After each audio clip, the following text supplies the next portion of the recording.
నమస్తే. సూర్యప్రభ. నేను నా లాస్ట్ వీడియోలో పిల్లల మనస్తత్వాన్ని ఎలా రూపొందించాలి, గర్భస్థ శిశువు నుంచే ఎలా భక్తి భావాన్ని ప్రబోధించాలి అన్నదాన్ని నేను తెలియచెప్పాను. అది మీరు వినే ఉంటారు. దానికి తర్వాత తదుపరి మనం ఏం చేయాలి? పిల్లలు నిజమే గర్భస్థ శిశువుగా ఉన్నప్పుడు మనం చెప్పాం, సరే అయిపోయింది. కానీ పిల్లలు పుట్టాక ఏం చేయాలి? పిల్లలు పుట్టిన తర్వాత ఏం చేయాలన్నది తల్లి బాధ్యత. అది తల్లి 24 అవర్స్ ఆ ధ్యాసలోనే ఉన్నట్టుగా బాధ్యత తీసుకోవాలి. ఎలా చేస్తుంటే తల్లి ఎప్పుడు స్నానం చేస్తుంది కదా బిడ్డలకి.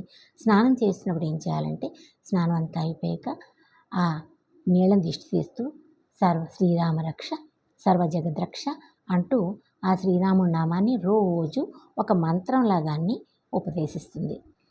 ఆ బిడ్డ మనం అనుకుంటాం చిన్నపిల్లలు వాళ్ళకేంటి అర్థమవుతుందని, కానీ వాళ్ళకి అన్ని రకాలుగా అర్థం చేసుకునే మనస్తత్వం ఉంటుంది. అటువంటప్పుడే మనం అన్ని బీజాలు వేయాలి. అది అయిన తర్వాత స్నానం అయిపోయిన తర్వాత రాత్రుల్లో నిద్రపుచ్చుతున్నప్పుడు ఏం చేయాలి? శ్రీరాముడి మీద కానీ కృష్ణుడి మీద కానీ చిన్న చిన్న పాటలు పాడుతూ రామలాలి మేఘ శ్యామలాలి తామరస నయన జగదర్భ తనయాలాలి అంటూ శ్రీరాముడి మీద కృష్ణుడి మీద చిన్న చిన్న పాటలతో లాలి పాటలు పాడుతూ బుజ్జగిస్తూ బజ్జో పెట్టాలి. ఆ బజ్జో పెడుతున్నప్పుడు బిడ్డ అలా నిద్రలోకి జారుకుంటూ మగతలో జారుకుంటూ ఈ పాటలు వింటూ ఉంటాడు కాబట్టి ఆ నామానే ఆ మనసులో ఉండిపోతుంది. ఆ మెదడులో అవి ఉండిపోతాయి అన్నమాట. ఉండిపోయినప్పుడు ఏంటంటే వాళ్ళు ఆ రాత్రి అంతా ఆ భగవంతుడి ధ్యానంలోనే ఆ జీవి ఉంటుంది. ఇది అయిపోయిన తర్వాత ఇంతవరకు అయిపోయిందా? అయిపోలేదు. తర్వాత కొంచెం పెద్ద అవుతారు పిల్లలు.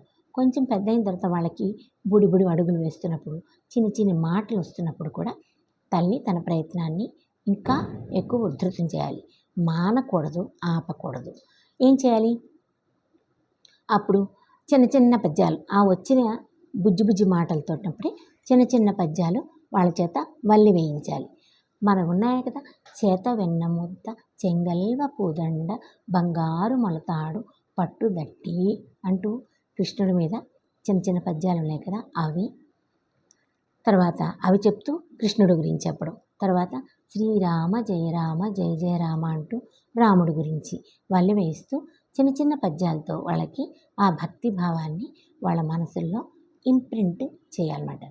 ఇవన్నీ అలా చేస్తున్నప్పుడే మాటలు వస్తున్నప్పుడే ఇవన్నీ కూడా రాముడి గురించి కృష్ణుడి గురించి మన హిందూ ధర్మంలో ఉన్న దేవుళ్ళ గురించి చెప్తూ ఉంటే వాళ్ళకి అది ఆకళింపు అయిపోతుంది అన్నమాట. అంటే వాళ్ళ జీవితంలో ఒక భాగం అయిపోతుంది.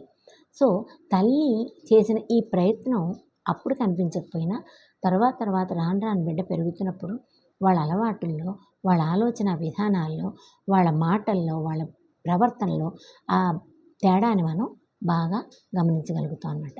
సో తల్లిది ఏంటంటే తల్లిదే ప్రథమ బాధ్యత. తక్కిన వాళ్ళందరూ మాట్లాడతారు, ఏదో సరదాగా ఉంటారు, కానీ తల్లి తన బాధ్యతని ప్రప్రథమంగా ఈ విధంగా అడుగులు వేయించేలాగా తీసుకోవాలి. భగవద్ ఆరాధన నేర్పించడానికి తల్లి ముఖ్యంగా మొట్టమొదట తీసుకోవాలి. ఆ పిల్లలు పెద్ద దిగిన తర్వాత భగవంతుడి భక్తిలో పెరిగారు అంటే అది అంతా తల్లి గొప్పతనం.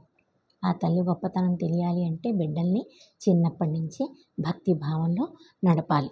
సో ఈ విషయం నిజంగా నేను చెప్పిన ఈ విషయాన్ని మీ అందరికీ కూడా అవును అనిపిస్తే మీ కామెంట్ సెక్షన్లో నాకు ఒక చిన్న కామెంట్ పెడతారు, ఏదైనా చిన్న థంబ్ అన్న అంతే చాలు. నాకు లైక్ కానీ షేర్ కానీ చేయండి.